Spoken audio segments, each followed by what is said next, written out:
जय Hind. Class 12th के बच्चों, कैसे हैं आप लोग? बहुत अच्छे होंगे। आपकी तैयारी क्लास 12th एग्जाम के लिए बहुत ही शानदार रूप से चल रही होगी। मैं विजेतानंद और आपके सामने सॉल्यूशन चैप्टर का नेक्स्ट वीडियो लेके आ गया हूं, जहां पे मैं बात करने वाला हूं वेंट ऑफ फैक्टर और एबनॉर्मल मोलर मास के बारे में। खैर, अगर एबनॉर्मल मोलर मास की बात करें तो इसको हम नेक्स्ट वीडियो में डिस्कस करेंगे। फिलहाल में क्योंकि बड़ा वीडियो बन जाएगा, लगभग बुझिए तो 1.5 घंटा का वीडियो बन जाएगा अगर हम वेंट ऑफ फैक्टर और एबनॉर्मल मोलर मास और न्यूमेरिकल तीनों चीज हम कवर करते हैं इस वीडियो में। तो इस वीडियो का लेंथ लगभग तो 1.5 घंटा चला जाएगा और मुझे पता है 1.5 घंटा का वीडियो आप नहीं देखोगे, इसलिए हम आज के इस वीडियो में वेंट ऑफ फैक्टर से जितने रिलेटेड कंसेप्ट बनते हैं वो सारे कंसेप्ट करवा देंगे।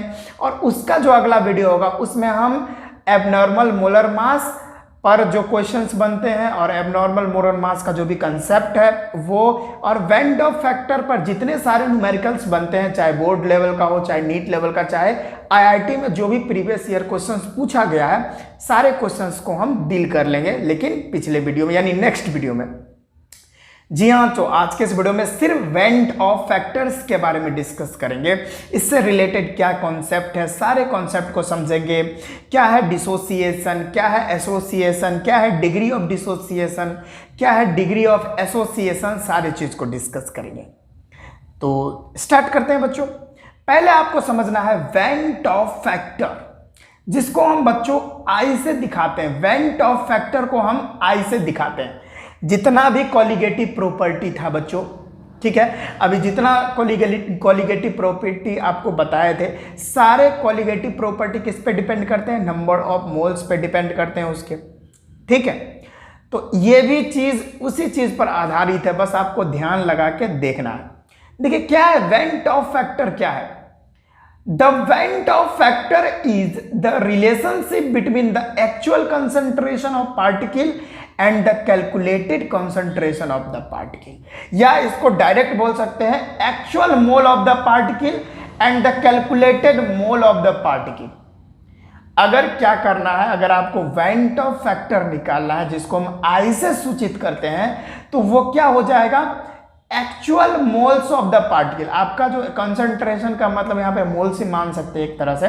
तो जो आपका क्या है एक्चुअल मोल है, जो आपका एक्चुअल कंसंट्रेशन ऑफ पार्टिकल करने का मतलब एक्चुअल जो मोल है वो, और जो कैलकुलेटेड मोल है किसी भी सब्सटेंस का, वो उसका डिवाइड दे दीजिएगा तो आपका वेंट ऑफ फैक्टर निकल जाएगा, ठीक है। या आप इसको दूसरे शब्द में समझना चाहे, देखिए बच्चों, अगर आपको नहीं समझ में आ रहा है तो टेंशन नहीं लेने का है, अभी बहुत सारा एग्जाम्पल बचा हुआ है जो देंगे तो आपको सट से पट घुस जाएगा आपके दिमाग में। क्या? सट से पट, ठीक है, ओके।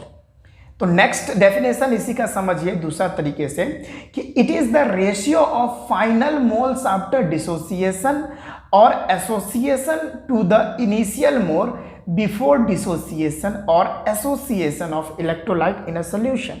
इसी को हम क्या बोलते हैं बच्चों?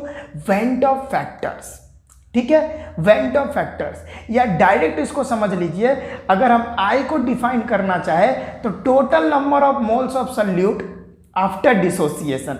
अगर कोई भी चीज का डिसोसिएशन हो रहा है तो उसमें टोटल मोल्स कितने हैं डिवाइडेड बाय जो एसोसिएशन हो रहा है उसके पहले जो टोटल मोल्स है वो कितना है। अगर ये दोनों को डिवाइड कर दोगे तो आपका आई का वैल्यू आ जाएगा। देखिए, ज़्यादा दिमाग आपको नहीं लगाना है, अभी आगे समझाता हूँ, ठीक है। देखिए होता क्या है, इसमें हमको एक चीज़ बहुत बहुत अच्छे से ध्यान रखनी होती है कि हमारा जो ऑब्जर्व्ड कॉलिगेटिव प्रॉपर्टी होता है, यानी वेंट ऑफ फैक्टर्स हम क्यों भाई साहब मतलब ले रहे हैं, हम लोग क्यों पढ़ रहे हैं, इसका बहुत ही बड़ा कारण है, बहुत ही बड़ा कारण है कि हमारा जो ऑब्जर्व्ड कॉलिगेटिव प्रॉपर्टी होता है वो कभी भी बराबर नहीं होता है कैलकुलेटेड कॉलिगेटिव प्रॉपर्टी के। और जब भी ऐसा होता है, क्योंकि जो हमारा ऑब्जर्व्ड कॉलिगेटिव प्रॉपर्टी है वो अगर कैलकुलेटेड कॉलिगेटिव प्रॉपर्टी के बराबर नहीं आएगा तो इसी चीज को करेक्ट करने के लिए, इसी चीज को एकदम सही रूप से करने के लिए हम लोगों को वेंट ऑफ फैक्टर पढ़ना पड़ता है, ताकि हम जो हमारा कॉलिगेटिव प्रॉपर्टी है उसको हम सुधार सके, सही कर सके बच्चों। तो ये बहुत ही इंपॉर्टेंट है, आपको समझना है भाई। तो इसको मैं थोड़ा ऊपर करूँगा। देखिए भाई, अगर नहीं समझ में आ रहा है तो टेंशन मत लीजिए, फिर मैं बार बार इसी बात को बोल रहा हूँ। अभी एसोसिएशन और डिसोसिएशन दोनों जैसे ही पढ़ाऊंगा आपका सारा टर्म क्लियर होगा। तो चलिए डिसोसिएशन और एसोसिएशन पहले पढ़ते हैं। देखिए एक बात आपको पता है, only electrolyte so association and dissociation. देखिए एसोसिएशन और डिसोसिएशन का जो प्रोसेस होता है वो सिर्फ और सिर्फ इलेक्ट्रोलाइट ही शो करते हैं। वैसा इलेक्ट्रोलाइट वो होता है जो जिसको ब्रेक करने के बाद आयंस जो है बनते हैं, ठीक है। जैसे NaCl को तोड़ेंगे तो Na पॉजिटिव और Cl निगेटिव में ये टूटेगा। MgCl को तोड़ेंगे तो Mg प्लस Cl2 में मतलब 2Cl में टूटेगा। तो इलेक्ट्रोलाइट वो होते हैं जिनका आयंस बनता है, ठीक है।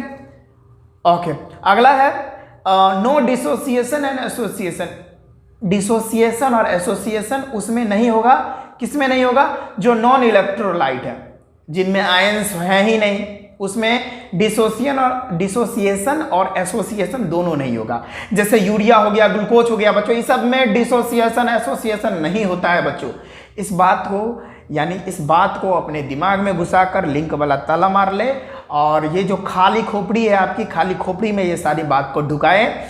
और खाली खोपड़ी लेके कहीं भी जाइएगा तो भाई साहब समझ रहे हो आप, खाली खोपड़ी का मतलब समझते हो। खाली खोपड़ी लेके कहीं भी जाओगे तो भाई साहब कुछ भी आपको नहीं मिलने वाला है, तो खोपड़ी भरा रहना चाहिए, ठीक है। ओके, नेक्स्ट देखिए, तो उसी को वेंट ऑफ फैक्टर्स को हम लोग कैसे डिफाइन करते हैं। देखिए I equal to total number of moles, कितना moles, total number of moles of solute after dissociation या एसोसिएशन बट्टे में total mole of the solute before dissociation या एसोसिएशन। इस दोनों को डिवाइड करोगे तो I की वैल्यू आपको पता चल जाएगी, वेंट ऑफ फैक्टर आपको पता चल जाएगा, ठीक है। और आपको पता है वेंट ऑफ फैक्टर्स हम लोग क्यों मतलब कैलकुलेट करते हैं, यानी क्यों वेंट ऑफ फैक्टर हम लोग पढ़ रहे हैं। इसका कारण यह है कि हमारा जो ऑब्जर्व्ड कॉलिगेटिव प्रॉपर्टी होता है, जो चीज़ हम लोग ऑब्जर्व कर रहे हैं वो कैलकुलेटेड कॉलिगेटिव प्रॉपर्टी के बराबर नहीं आती है, ठीक है। इसी चीज को करेक्ट करने के लिए हम लोग वेंट ऑफ फैक्टर पढ़ते हैं बच्चों। समझ में आया। जैसे आपको मैं बताऊं यहां पे एग्जांपल लेके, जैसे NaCl, ठीक है, ये डिसोसिएट किया तो Na पॉजिटिव और Cl नेगेटिव बना, ठीक है। यहां पर देख रहे हो, यहां पे आप देख रहे हो NaCl का यहां पर 1 मोल है, आपको नजर आ रहा होगा। लेकिन देखो भाई, हमको तो ऐसा एक्सपेक्ट हो रहा था कि भाई इसमें जो NaCl है वो तो 1 मोल है, जो कि आपको दिख रहा है, और ऐसा एक्सपेक्ट किया जा रहा था कि यहां पर जो वैल्यू आएगी वो भी 1 मोल ही होनी चाहिए। इधर हमने 1 मोल लिया है, तो भाई हमारा जो सॉल्यूशन में हम अगर ऑब्जर्व करेंगे तो हमारा NaCl यानी Na प्लस Cl जो है वो भी 1 मोल ही होना चाहिए था, ऐसा एक्सपेक्ट किया जा रहा था। लेकिन एक्चुअल में ऐसा नहीं होता है बच्चों। अगर यहां पर 1 मोल NaCl है तो आप यहां देखोगे Na प्लस जो है वो भी 1 मोल होगा और Cl निगेटिव भी 1 मोल होगा, टोटल हमारा 2 मोल हो गया। हमने देखो थोड़ा ऊपर कर लेता हूं, हमने बाबू 1 मोल एक्सपेक्ट किया था कि इधर भी 1 मोल आने चाहिए, लेकिन भाई यहां पर 1 मोल तो है, लेकिन इधर कितना मोल आपको दिखा, 2 मोल दिखा। तो अगर ऑब्जर्व्ड, क्योंकि देखिए यहां पर 2 मोल आ गया, इधर 1 मोल आ गया, तो कॉलिगेटिव प्रॉपर्टी में तो डिफरेंस आ जाएगा बच्चों, क्योंकि कॉलिगेटिव प्रॉपर्टी आपको पता है नंबर ऑफ मोल्स पे डिपेंड करता है, सॉल्यूट के नंबर ऑफ मोल्स पे डिपेंड करता है। तो ये 1 मोल है और ये 2 मोल है, तो दोनों के कॉलिगेटिव प्रॉपर्टी में अंतर आ जाएगा और यहां पर वैल्यूज रॉन्ग आ सकती है आपकी कॉलिगेटिव प्रॉपर्टी की। तो इसी चीज को करेक्ट करने के लिए हमारा वेंट ऑफ फैक्टर्स हम लोग पढ़ते हैं। क्यों? क्योंकि जो हम ऑब्जर्व्ड कॉलिगेटिव प्रॉपर्टी था, ये हमारा ऑब्जर्व्ड कॉलिगेटिव प्रॉपर्टी था, वो कैलकुलेटेड कॉलिगेटिव प्रॉपर्टी के बराबर नहीं आती है, तब हम वेंट ऑफ फैक्टर्स पढ़ते हैं, इसको करेक्ट करने के लिए, करेक्शन करने के लिए, ठीक है। समझ में आया बच्चों? अब देखिए यहां पर NaCl है, इसका जो कॉलिगेटिव प्रॉपर्टी होगा और Na पॉजिटिव और Cl नेगेटिव का हो, दोनों का डिफरेंस हो जाएगा, क्योंकि नंबर ऑफ मोल्स चेंज हो गए, नंबर ऑफ मोल्स चेंज हो गए तो कॉलिगेटिव प्रॉपर्टी भी चेंज होगी। ये बात तो आपको पता है, क्योंकि कॉलिगेटिव प्रॉपर्टी सॉल्यूट के नंबर ऑफ मोल्स पे डिपेंड करती है, इसके नेचर पे डिपेंड नहीं करती है बच्चों। ये बात आपको ध्यान में रखनी है, ठीक है। तो ये बात आपको पता चली, ओके। तो चलिए अब हम पढ़ते हैं बच्चों डिसोसिएशन क्या होता है। तो डिसोसिएशन जैसे ही पढ़ेंगे तो हमको बहुत सारी बातें हैं जो समझ में आने लगेंगी, ठीक है। जो आपका कंफ्यूजन था, जो अभी तक आप नहीं समझ पाए, वो आपको पट से दिमाग में घुसेगा, पट से सट, ठीक है। चलिए डिसोसिएशन क्या होता है। डिसोसिएशन मतलब होता है टूट जाना एक तरह से। तो देखिए डिसोसिएशन क्या होता है। डिसोसिएशन में जो हमारी वेन डॉफ फैक्टर जो होती है, वेन डॉफ फैक्टर यानी आई जो होती है, वो हमेशा एक से बड़ी होती है। यानी वेन डॉफ फैक्टर जो है विल ऑलवेज ग्रेटर टू 1 से हमेशा ग्रेटर रहेगा डिसोसिएशन के केस में। डिसोसिएशन के केस में हमेशा वेन डॉफ फैक्टर यानी आई 1 से बड़ा ही होगा। चलिए जैसे मैं अभी एग्जांपल लेता हूं, जैसे NaCl है, NaCl सोडियम क्लोराइड। सपोज हम मान लेते हैं यहां पर इसका 100% डिसोसिएशन हो चुका है, एक्वस सॉल्यूशन है ये। तो NaCl का पूरी तरह से 100% डिसोसिएशन हो गया, लेकिन एक्चुअल में 100% डिसोसिएशन होता नहीं है। फिर भी हम मान लेते हैं कि चलो भाई NaCl का 100% डिसोसिएशन हो गया। तो अब डिसोसिएशन होगा तो यहाँ पे Na पॉजिटिव बनेगा और Cl नेगेटिव बनेगा, as we all know that. अब देखियो, और अगर हम इसका I निकालना चाहे वेन डॉफ फैक्टर, तो कैसे निकलता है I? Total number of moles of solute after dissociation. Dissociation after dissociation तो ये है बच्चों, आफ्टर डिसोसिएशन तो ये है। तो इसमें से यानी total number of moles of solute after dissociation, यहां पर हम डिसोसिएशन पढ़ रहे हैं तो डिसोसिएशन इधर हो रहा है, डिसोसिएशन तो इधर हो रहा है, और इधर वाले केस में कितना मोल बन रहा है, इधर वाले मोल में यानी इधर वाले इसमें जो है कितना टोटल नंबर ऑफ मोल्स है। तो 1 मोल यहां है, 1 मोल यहां है, ठीक है। तो I बराबर क्या हो जाएगी? Total number of moles of solute after dissociation. तो टोटल मोल यहां पर क्या हो जाएगा? तो Na पॉजिटिव इधर 1 मोल और इधर 1 मोल, तो टोटल मोल 2 हो जाएगा इधर, और बट्टे में क्या है? Total number of moles of solute before dissociation, dissociation से पहले। तो डिसोसिएशन से पहले ये है डिसोसिएशन, यहां पे डिसोसिएशन से पहले इधर हो जाएगा, ये वाला केस डिसोसिएशन से पहले हो जाएगा। और इधर आप देख रहे हो कितना मोल है, इधर 1 मोल है। तो डिसोसिएशन से पहले कितना मोल था? 1 मोल है, तो यहां बट्टे में 1 मोल। तो I की जो वैल्यू होगी वेन डॉफ फैक्टर कितना हो जाएगा? 2 हो जाएगा। तो इस केस में क्या हो रहा है भाई? कॉलिगेटिव प्रॉपर्टी बढ़ रही है, क्योंकि आप देख रहे हो I क्या हो रहा है? बढ़ रहा है। I जो है ग्रेटर देन 1 है, देख रहे हो 2 आ गया, ग्रेटर देन 1। हमेशा डिसोसिएशन में I की वैल्यू हमेशा ग्रेटर देन 1 रहेगी, ठीक है। यहां पर डिसोसिएशन के केस में हमारी कॉलिगेटिव प्रॉपर्टी जो है वो बढ़ती हुई नजर आती है। याद रखिएगा, कॉलिगेटिव प्रॉपर्टी जो है एक्सपेक्टेड से बढ़ती हुई नजर आती है।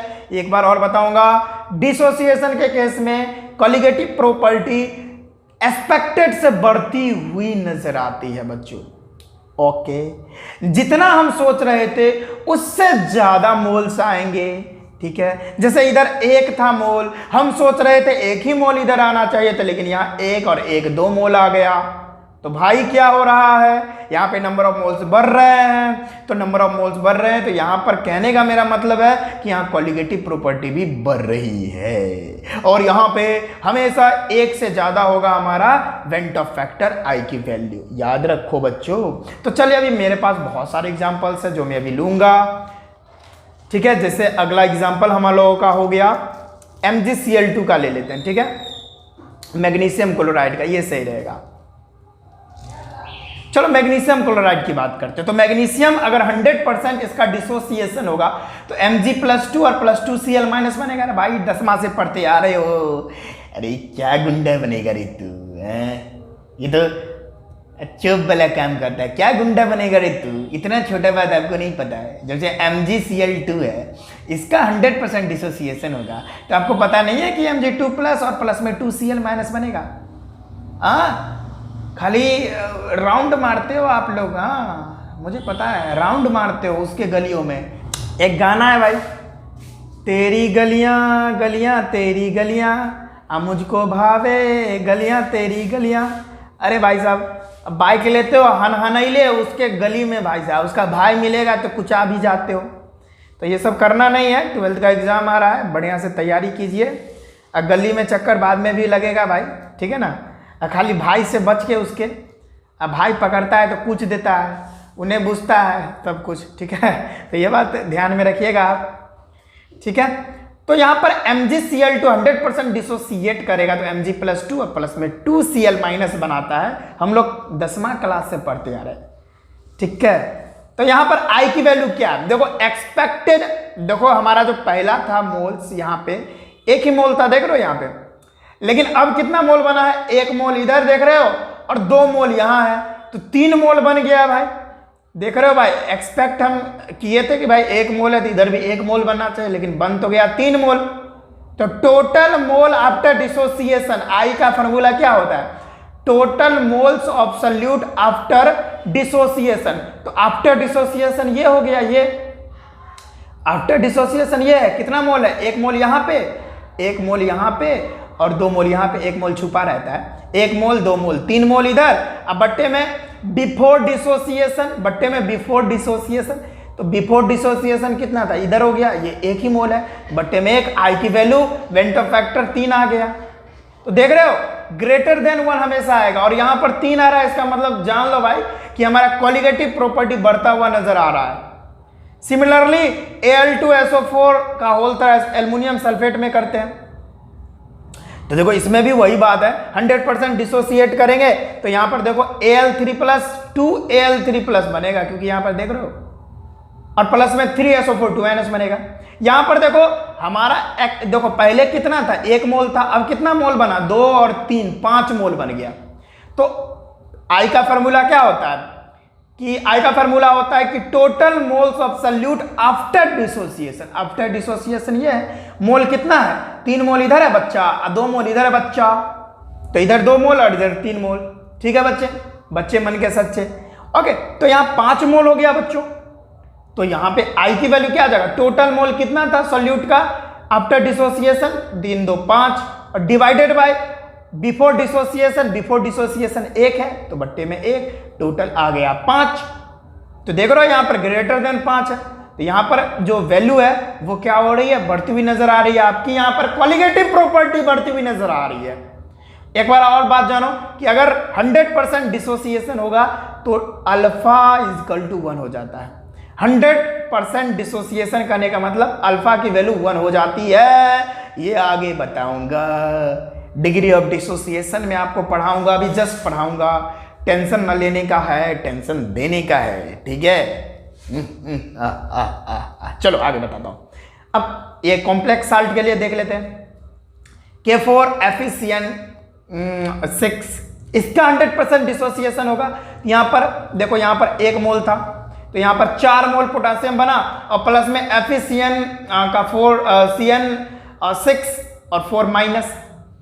देखो यहां पर 4 मोल, देखो फार्मूला आई की वैल्यू, आई का फार्मूला क्या होता है कि total moles of solute after dissociation. After dissociation ये है, यहां पर 1 मोल और यहां पे 4 मोल, तो टोटल मोल 5 और divided by before dissociation, total moles of solute before dissociation, before dissociation इधर 1 ही है तो बट्टे में 1, टोटल जो है वो 5 आ गया मोल। तो यहां भी ग्रेटर देन क्या आ रहा है, 1 आ रहा है।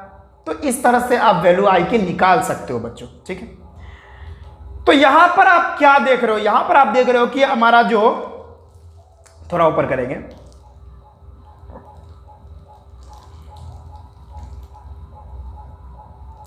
चलिए, तो यहां पर हम क्या देख रहे हैं कि हमारा जो ऑब्जर्व्ड कॉलिगेटिव प्रॉपर्टी है वो ग्रेटर देन आ रहा है कैलकुलेटेड कॉलिगेटिव प्रॉपर्टी। एक बात याद रखो बच्चों, हमारा जो कैलकुलेटेड कॉलिगेटिव प्रॉपर्टी होता है, जो हमारा पहले वाला प्रॉपर्टी था, ठीक है, उससे हमारा ऑब्जर्व्ड कॉलिगेटिव प्रॉपर्टी ज्यादा आता है, ग्रेटर देन, जैसे देख रहे हो ग्रेटर देन, ठीक है, 5 आ रहा है, हमेशा ग्रेटर देन 1 आ रहा है। तो हमारा जो ऑब्जर्व्ड कॉलिगेटिव प्रॉपर्टी है वो हमेशा ग्रेटर देन आता है कैलकुलेटेड कॉलिगेटिव प्रॉपर्टी।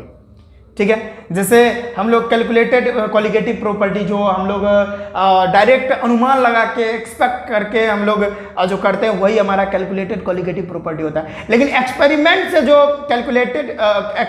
से जो कॉलिगेटिव प्रॉपर्टी लिया जाता है उसको हम ऑब्जर्व्ड कॉलिगेटिव प्रॉपर्टी बोलते हैं। वो हमेशा यहाँ पर हमारा डिसोसिएशन के केस में ज्यादा आता है, जैसे आप देख भी पा रहे होंगे। ठीक है, अच्छा एक बार और डिग्री ऑफ डिसोसिएशन पढ़ लेते हैं। तो डिग्री ऑफ डिसोसिएशन क्या होता है कि नंबर ऑफ मोल्स डिसोसिएटेड पर मोल ऑफ इलेक्ट्रोलाइट। ठीक है, नंबर ऑफ मोल्स डिसोसिएटेड पर मोल ऑफ द इलेक्ट्रोलाइट, और इसको हम ना अल्फा से दिखाते हैं, अल्फा। ठीक है, तो जैसे पहला एग्जांपल NaCl का ले लिए, तो मान के चलो यहां पर 100% डिसोसिएट नहीं किया। वैसे भी भाई कोई भी चीज जो है 100% डिसोसिएट नहीं करता है। तो यहां पर NaCl जो है 100% डिसोसिएट नहीं किया, यहां पे इक्विलिब्रियम बना। तो यहां पर मान के चलो कि यहां पर रिवर्सेबल रिएक्शन का साइन देने का मतलब है कि यहां पर मतलब पूरी तरह से रिएक्शन फॉरवर्ड नहीं गया। ठीक है, पूरी तरह से रिएक्शन फॉरवर्ड नहीं किया, बैकवर्ड भी आया। तो यहां पर NaCl जो ब्रेक करेगा तो Na पॉजिटिव Cl नेगेटिव में बनेगा। तो इनिशियल में बच्चों, इनिशियल में क्या था, इसका मोल 1 था। ठीक है, और अभी 0 है यहां पर। लेकिन जब यहां पर इक्विलिब्रियम आ गया, इक्विलिब्रियम जानते हो, जब कांस्टेंट आ गया, जब रिएक्शन रुक गई, ठीक है, तो इक्विलिब्रियम जब आया तो यहां पर 100%, याद रखिए 100% डिसोसिएट नहीं करेगा जब इक्विलिब्रियम आएगा। तो डिग्री ऑफ डिसोसिएशन जो होता है, अगर मान के चलो 100% डिसोसिएट करता है तो उसकी वैल्यू 1 हो जाती है, अभी जस्ट बताया। अगर 100% डिसोसिएशन होगा तो अल्फा जो है वो 1 के बराबर हो जाएगी, 1 हो जाएगी। तो 100% होगा तो वो 1 ही होगा, लेकिन 100% हो कहां रहा है, मान के चलो 90% हो रहा है। तो यहां पर NaCl का मोल क्या बनेगा, 1 माइनस अल्फा, क्योंकि 100% तो डिसोसिएट नहीं हो रहा है, कम ही हो रहा है, तो 1 से तो लेस ही होगा ना। तो 1 में से अल्फा को माइनस करेंगे, तो यहां पर जो मोल है वो कितना बनेगा, अल्फा बनेगा। क्योंकि अगर यहां पर 1 मोल होता था तो यहां पर 1 मोल Na प्लस का बनता था और 1 मोल Cl नेगेटिव का बनता था। ठीक है, तो यहां पर 1 माइनस अल्फा है, तो यहां पर हमारा Na पॉजिटिव कितना बनेगा, अल्फा, और Cl नेगेटिव भी अल्फा। ठीक है, तो यहां पर I की वैल्यू हम कैसे निकालेंगे भाई, I की वैल्यू कैसे निकालेंगे, आपको पता ही होगा कि total moles of the solute after dissociation. तो मोल्स तो सभी भी गिनेंगे ना, मोल जितना है मोल सारे मोल्स को गिनेंगे। तो ये और ये भी तीनों आ जाएगा, तीनों मोल्स को हम गिनेंगे, क्योंकि मोल्स तो भाई सॉल्यूशन में ही रहेंगे ना, सारे मोल्स को गिनना है, ये तीनों मोल्स को। तो अल्फा प्लस 1 माइनस अल्फा, अब बट्टे आफ्टर डिसोसिएशन कितना था, 1 ही था, तो डिवाइडेड बाय 1, हमारी वैल्यू आई 1 प्लस अल्फा। इसको आप चेक करना चाहते हो तो alpha equal to 1 equal to क्या होता है, 100% डिसोसिएशन। तो I की वैल्यू यहाँ पर देखो, I बराबर 1 प्लस अल्फा है, यहाँ पर अल्फा की वैल्यू डालो, अल्फा की वैल्यू 1 होती है यहाँ पर, है ना, यहाँ के लिए 1 ही माने थे ना। तो I equal to 1 plus 1 equal to 2 आ रहा था। याद है आपको, याद है डिसोसिएशन जब हम NaCl का करवा रहे थे, 100% डिसोसिएशन जब हो रहा था तो Na पॉजिटिव और Cl नेगेटिव बन रहा था, और 100% डिसोसिएशन हो रहा था, तो यहाँ 1 मोल था और यहाँ टोटल जो है दोनों मिला के 2 मोल बन रहा था। तो 1 मोल NaCl में 2 मोल यहाँ इधर बन रहा था, तो हमारी वैल्यू आ रही है, I की वैल्यू 2 आ रही है, एकदम करेक्ट आ रही है, कोई दिक्कत वाली बात नहीं है। ठीक है बच्चों, तो मैं आगे और ले लेता हूं यहां पे, चलिए यहां तो हाँ ये सही है, थोड़ा नीचे कर लेता हूं। देखिए MgCl के केस में भी वही लेंगे, MgCl अगर टूटेगा तो Mg प्लस 2 और प्लस में 2Cl माइनस आ जाएगा। इनिशियल में तो ये 1 मोल था, ये 0 हो जाएगा, जब इक्विलिब्रियम आएगा तो 1 माइनस अल्फा हो जाएगा। ठीक है, क्योंकि भाई एक बात तो आपको बताया ना, 100% डिसोसिएट थोड़ी हो रहा है, 100% डिसोसिएट होगा तो 1 ही होगा, तो 90 हो रहा है तो 1 में से ही कुछ तो हो रहा है माइनस, तो 1 माइनस अल्फा हो जाएगा। ठीक है, तो ये अगर 1 था तो ये अल्फा हो रहा है, और यहां पर अगर ये 1 था, ये 1 था तो 2Cl बन रहा था, तो यहां पर 2 अल्फा हो जाएगा, कोई प्रॉब्लम वाली बात ही नहीं है। तो यहां पर टोटल क्या हो जाएगा, ये तीनों को ऐड करना होगा, तो alpha 1 minus alpha plus 2 alpha divided by 1, total value 1 plus 2 alpha आ जाएगी। यहाँ पर आप चेक भी कर सकते हो, यहाँ पर 3 आ जाएगा वैल्यू, क्योंकि हमको याद है ना जब हम MgCl2 को डिसोसिएट करवा रहे थे, 100% जब डिसोसिएशन हो रहा था तो Mg+2 और प्लस में 2Cl माइनस हो रहा था। जब 1 मोल इधर था तो इधर 3 मोल बन रहे थे, तो 3 मोल आ गया है, इसका मतलब हमारा एकदम वैल्यू सही आ रहा है, कोई दिक्कत वाली बात नहीं है। आगे हम देख लेते हैं इसके लिए भी, K4 FeCN6 के लिए भी देख लेते हैं। यहाँ पर 4K पॉजिटिव और FeCN4 -4 बनता था, तो इनिशियल में तो 1 0 0 ही होगा, है ना। लेकिन जब हमारा इक्विलिब्रियम बनेगा तो 1 माइनस अल्फा, यहाँ पर 4 अल्फा बनेगा। याद है ना जब 1 था तो 4 बन रहा था, तो 4 अल्फा, और इधर 1 बन रहा था तो अल्फा ही। तो यहाँ पर वैल्यू कैलकुलेट किए तो हमारा कितना आया, 1 प्लस 4 अल्फा, इस पर वैल्यू पुट करोगे तो 5 के बराबर आ जाएगी। याद है आपको जब हम K4 FeCN6 को 100% डिसोसिएट करवा रहे थे, तो हमारा 4K पॉजिटिव और प्लस में FeCN6 और यहाँ पर इसको ब्रैकेट क्लोज करके 4 माइनस, तो यहां पर देखो 4 मोल, यानी 1 मोल जब हम इधर ले रहे थे, ये इधर 1 मोल था, तो इधर कितना मोल बन रहा था, इधर 4 मोल और इधर 1 मोल, टोटल 5 मोल बन रहे थे। तो हमारी वैल्यू 5 आ रही है, यहां पर भी देखो 5 आ रही है, यानी हमारी वैल्यू सही आ रही है, कोई प्रॉब्लम वाली बात नहीं है। ठीक है, चलिए अब हम नेक्स्ट बात कर लेते हैं। ये तो हमारा बात हो गया डिसोसिएशन का, एसोसिएशन का भी बात कर लेते हैं। चलो बच्चों, एसोसिएशन में क्या होता है, तो इसमें क्या करोगे आप, कुछ नहीं करना भाई। इसमें देखो, इसमें कुछ ही ऐसे होते हैं जैसे कार्बोक्सिलिक एसिड हो गया, जैसे एसिटिक एसिड हो गया, इथानोइक एसिड, इसका 100% एसोसिएशन होगा। तो यहाँ पर देखो, यहाँ पर ये डाइमर बना देगा, ये दोनों जुड़ जाएंगे। देखो यहाँ 2 मोल था तो यहाँ पर 1 ही मोल लगेगा। तो यहाँ पर अगर आई की वैल्यू कैलकुलेट करोगे, टोटल जो है वो 1/2 हो जाएगी। आपको पता है ना फॉर्मूला क्या होता था, तो यहाँ से आई की वैल्यू 1/2 आ जाएगी। ठीक है, तो यहाँ पर 2 था और यहाँ पर 1 ही मोल बना। ऐसा नहीं है कि पहले हमने 1 मोल ले रहे थे तो हमारा डिसोसिएट कर रहा था, लेकिन यहाँ पर एसोसिएट कर रहा है, जुड़ रहा है। एक मॉलिक्यूल से दो मॉलिक्यूल से यहाँ पर हमने 2 मोल लिया तो 1 ही मोल यहाँ पर दिखने लगे। एक मॉलिक्यूल सिंगल मॉलिक्यूल जैसा बिहेव करने लगा, तो इसको हम डाइमर बोल लेते हैं, क्योंकि एक मॉलिक्यूल 2 मॉलिक्यूल जो है 1 मॉलिक्यूल्स बन जा रहे हैं, इसको डाइमर बोलते हैं। 3 मॉलिक्यूल से अगर 1 मॉलिक्यूल बन जाएंगे तो ट्राइमर बोलेंगे। 4 मॉलिक्यूल्स अगर 1 मॉलिक्यूल जैसा बिहेव करेंगे तो टेट्रामर बोलेंगे। ठीक है, जैसे कुछ कार्बोक्सिलिक एसिड होते हैं, वो बेंजीन सॉल्यूशन में घुल के हमारा डाइमेराइजेशन शो करते हैं। ठीक है, यानी 1 बन जाते हैं। ये बात आपको समझ में आएगी। जैसे हम कुछ और एग्जांपल लेते हैं, जैसे देखिए यहाँ पर, अच्छा एक और बात आपको बताया कि यहाँ पर जो है, यहाँ पर जो डाइमर बना, यहाँ पर जो है ये देखो, ये यहाँ पर जुड़ जाते हैं, ये यहाँ से हाइड्रोजन बॉन्डिंग बना के जुड़ जाते हैं। यहाँ पर H बॉन्ड बनता है, यहाँ पर भी क्या बनता है, हाइड्रोजन बॉन्ड बनता है। ठीक है, ओके। यहाँ पर I की वैल्यू, यानी यहाँ पर जो आप क्या देख रहे हो, यहाँ पर आपकी जो है एसोसिएशन के केस में क्या होता है, 1/2 है, लेस देन 1 है। इसका मतलब क्या हुआ, यहाँ पर आपकी कॉलिगेटिव प्रॉपर्टी घट जाती है। ठीक है, ओके। जैसे C6H5COOH लिए, इसका भी 100% एसोसिएशन हुआ बेंजीन में, तो यहाँ पर देखें, यहाँ भी हाइड्रोजन बॉन्डिंग बना लेगा और यहाँ पर सिंगल मॉलिक्यूल्स के जैसा बिहेव करने लगेगा।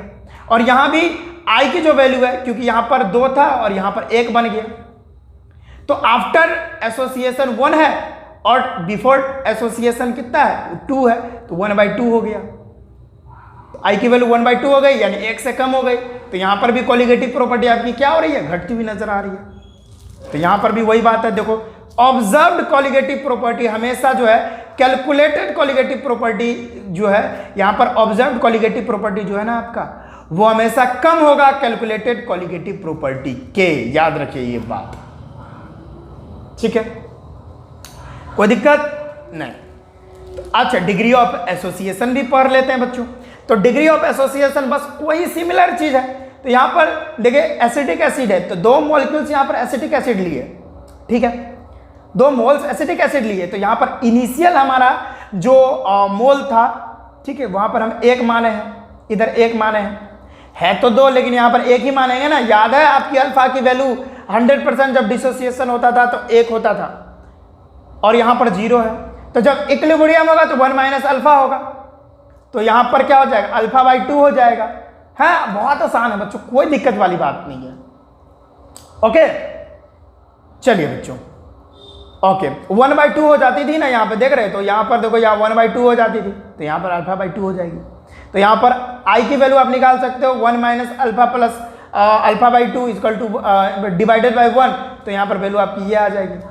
आप चेक भी कर सकते हो, चेक करोगे तो 1/2 के इक्वल आ जाएगी। देखो ये सब बहुत आसान चीज़ है, इसमें कोई बड़ी बात नहीं है, ठीक है। चलिए, तो यहाँ पर आप अगर फाइनल बात करोगे मेरे से, तो मैं फाइनल बात आपको बताना चाहूंगा कि जो हमारा आई जो होता है ना, अगर फाइनल फार्मूला आप खोजना चाहो तो ये है हमारा final formula. This is my final formula, जिससे आप हमारा वेन डॉफ फैक्टर्स बहुत आसानी से निकाल सकते हो। I is equal to observed colligative property divided by colligative calculated colligative property. फिर से बोलूंगा, आई की value observed colligative property divided by calculated colligative property, है ना। जो आपकी ऑब्जर्व्ड कॉलिगेटिव प्रॉपर्टी है उससे आप कैलकुलेटेड कॉलिगेटिव प्रॉपर्टी को डिवाइड कर दो, आपकी आई की वैल्यू निकल जाएगी, कोई प्रॉब्लम वाली बात नहीं है, ठीक है। ओके, जैसे जितना सारा कॉलिगेटिव प्रॉपर्टी था उस सभी को आपको आई से, किससे, आई से, यानी वेन डॉफ फैक्टर से आप मल्टीप्लाई करोगे, तब आप जो है पूरी तरह से करेक्ट कर पाओगे हमारा कॉलिगेटिव प्रॉपर्टी को, ठीक है। देख रहे हो ना, अभी पीछे अभी देखे कि कॉलिगेटिव प्रॉपर्टी घट रहा है, एक में देखे कॉलिगेटिव प्रॉपर्टी बढ़ रहा है, तो भाई इसको करेक्ट कैसे किया जाए। तो करेक्ट कैसे करेंगे, हम सभी में आई से मल्टीप्लाई करेंगे, सभी में आई से मल्टीप्लाई करेंगे। जैसे हमारा जो P naught A minus P A equal to P naught divided by P naught A होता था, इजकल टू एक्स सॉल्यूट होता था, इसको भी आई से मल्टीप्लाई करो। डेल्टा टी भी इजकल टू के बी इंटू एम होता था। देखो सभी, एक बात आप याद रखो, देखो ये सॉल्यूट, ये भी सॉल्यूट मोलैरिटी है, ये भी सॉल्यूट के पार्टिकल्स पर डिपेंड कर रहा है, आर एम जो है ये भी सॉल्यूट का पर डिपेंड कर रहा है। तो सभी सॉल्यूट है इसमें, सभी इसमें सॉल्यूट है, तो सभी यहाँ पर क्या है, सभी यहाँ पर कॉलिगेटिव प्रॉपर्टी है। तो इसमें सभी से आई से आई से आई से आई से मल्टीप्लाई करोगे तो आपका जो कॉलिगेटिव प्रॉपर्टी है वो सही आने लगेगा, ठीक है। तब आप आई की वैल्यू आराम से निकाल पाओगे, कोई दिक्कत वाली बात नहीं है। ओके बच्चों, समझ में आया। कुछ नहीं करना भाई, कंसेप्ट यही है कि जितना सारा फार्मूला आपने कॉलिगेटिव प्रॉपर्टी में पढ़ा सभी को आई से मल्टीप्लाई कर दो, तो ये जो है ना, इस चीज, ये फार्मूला आप कहीं भी इस्तेमाल कर सकते हो, चाहे आप इलेक्ट्रोलाइट में कर लो, चाहे नॉन इलेक्ट्रोलाइट में कर लो। अगर आप नॉन इलेक्ट्रोलाइट में करते हो तो यहां पर वैल्यू 1 हो जाएगी, ठीक है, 1 हो जाएगी आई की वैल्यू, ठीक है, क्योंकि जितना मोल इधर है उतना ही मोल उधर आएगा, ठीक है। नॉन इसमें एसोसिएशन होगा नॉन इलेक्ट्रोलाइट में, और नॉन डिसोसिएशन होगा, तो आई की वैल्यू 1 हो जाएगी। तो किसी चीज को गुना 1 से करोगे तो उतना ही आएगा। तो यही था हमारा वेन डॉफ फैक्टर, ठीक है। और अगले वीडियो में हम एबनॉर्मल मोलर मास को डिफाइन कर देंगे और उसको डिस्कस करेंगे, और अगले वीडियो में न्यूमेरिकल्स पार्ट को भी हम कवर करने वाले हैं, ठीक है। तो जो भी प्रॉब्लम्स आपको है तो कमेंट सेक्शन में ज़रूर बताएं। तो आज के इस वीडियो में बस हम इतना ही रखते हैं, हम मिलते हैं नेक्स्ट वीडियो में। पढ़ाई करते रहिएगा, खूब तरक्की कीजिए, ऑल द वेरी बेस्ट।